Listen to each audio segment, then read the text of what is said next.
एक स्त्री के स्त्रीत्व में और एक पुरुष के पुरुषत्व भाव में काफी अंतर होता है। एक स्त्री पुरुष के पौरुष से ही प्रभावित होती है, लेकिन आगे चल के वही पौरुष उसे खामी लगने लगती है।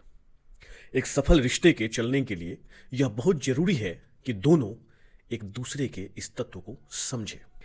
स्त्री तत्व में भावनात्मक सुरक्षा सबसे ऊपर होता है।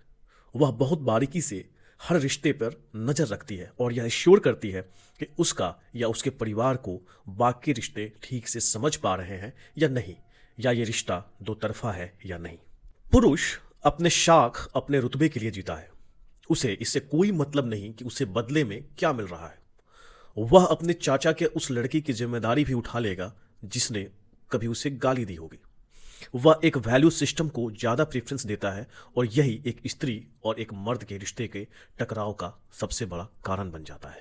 जब राम अपने पिता के वचन का मान रखते हुए कहते हैं कि ठीक है, मैं 14 वर्षों के लिए वन जाऊंगा, और सीता कहती है कि ठीक है और मैं भी आपके साथ चलूंगी, तब वह उनके पुरुषत्व को समझ पाती है। जब कृष्ण से सुदामा मदद मांगने जाते हैं और तीनों लोगों के स्वामी होने के बावजूद जब वह 2 लोग सुदामा को दान कर देते हैं और तब रुक्मिणी उनका हाथ रोकती है, तब वह उनके पुरुषत्व को समझती है।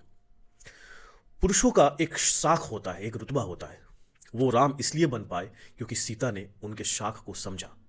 वो कृष्ण इसलिए बन पाए क्योंकि उनके जीवन के गोपियों ने और रुक्मिणी ने उनका शाख समझा।